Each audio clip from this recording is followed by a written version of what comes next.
walked into my Grand Design Reflection 303 RLS the other day and found this.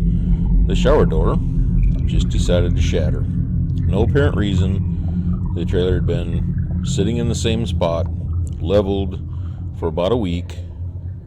Anyway, here's my fix. Got all the glass cleaned up.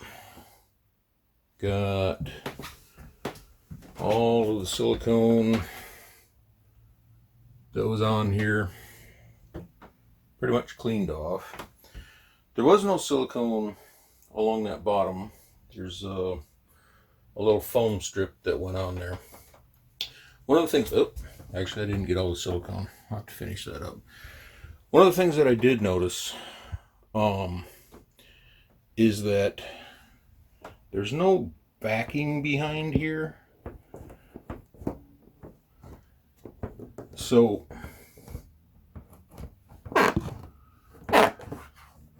as those screws pull that side rail up tight, it's just going to kind of squash this out. So I laid all the glass panels out on the bed, and then I will get the two side curtains and the top and bottom rail assembled in the bathroom. There's just not a lot of chance that you're going to assemble this thing outside and be able to get it in here. So like I said, it's kind of tight. As you can see, my original shower was clear glass. This is a frosted texture glass, which is kind of nice because it's not going to show water spots like the old one did. And that's, I guess, the reason that Grand Design sent me the whole shower enclosure is I just had one door shatter on it, and I guess they don't make the clear ones anymore, so get to install the whole thing. So in the kitchen, so these are top and bottom rails, the all the different seals that come with it, the directions, which, well, are not a lot to them.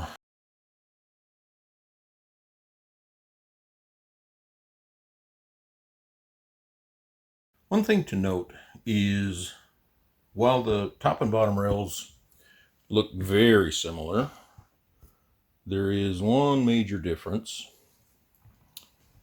and that is this piece, which this would be the top rail, and then you can see the stops. So whatever this guy is, that's the top and that's the bottom per the instructions. So you can see the top rail has that piece right there and the bottom rail doesn't.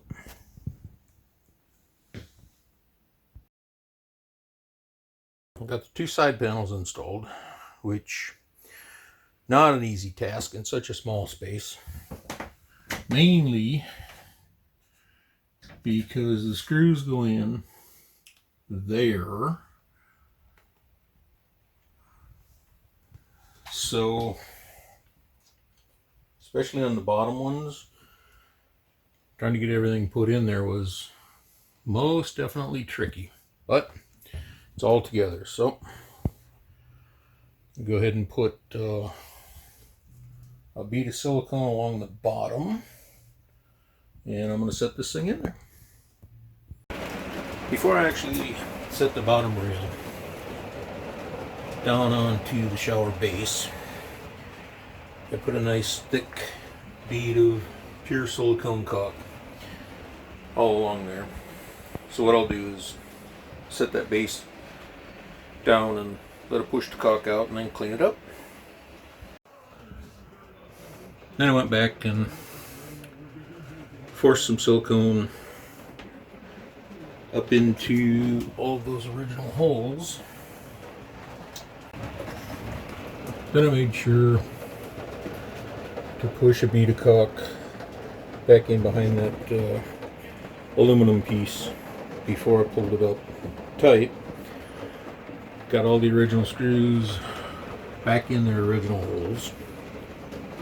So now when I suck this thing up tight, Should have a nice silicone seal all the way along there. Got all the silicone on there. You can see I made sure and covered all the screw heads. Got a nice bead all along the inside. And down around the bottom on the inside. And then I also came around and made sure that I had a nice bead along the bottom of the outside. So when I took the old one off, the head cock along this outside edge, and it was just a tiny little bead. I'm not going to do that. I'm going to see how it goes, see if it leaks. Obviously, if I have any leaks, then I'll go back and add some caulk along there, but all in all, I think it sealed up pretty good. I'm happy with it. So next we'll install the doors. When you put these doors in, what you do is push the bottom out and you lift these top rollers up into the track. So they're going to go in on the top, and then when you lay the door back down, they'll actually sit on this bottom rail. When I go to push the bottoms in, they're just a little bit too tall.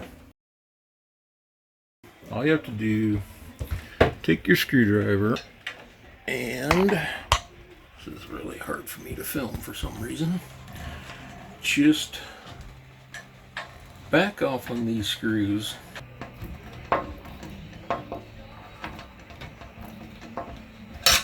What that'll do is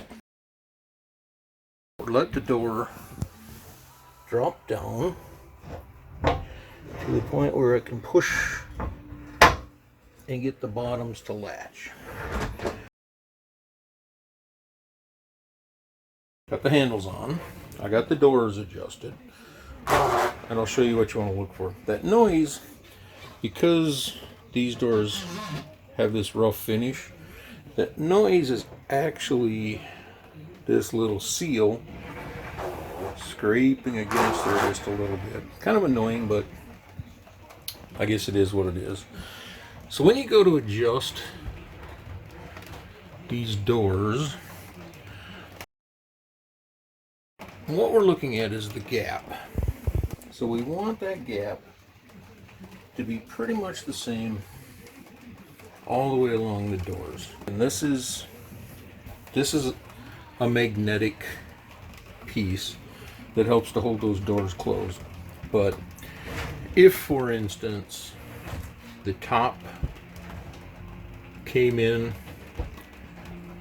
a little bit before the bottom, tilt the door back by raising this one, lowering this one. So you want to try and get both sides to be the same height. The other thing that I check is these little spring latches on the bottom. I always want to make sure that there's some spring tension there, that I don't have that door pulled all the way up tight.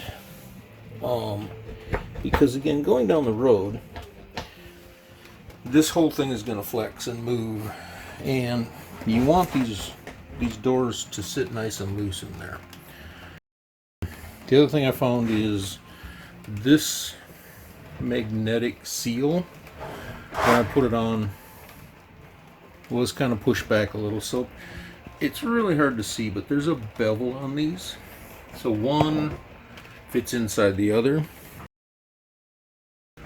Sometimes all you have to do is just kind of push on these a little bit, but you should get a nice tight seal.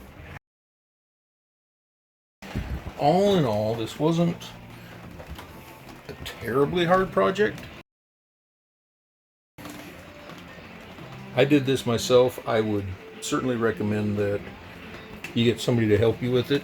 These are kind of big pieces to try and manipulate.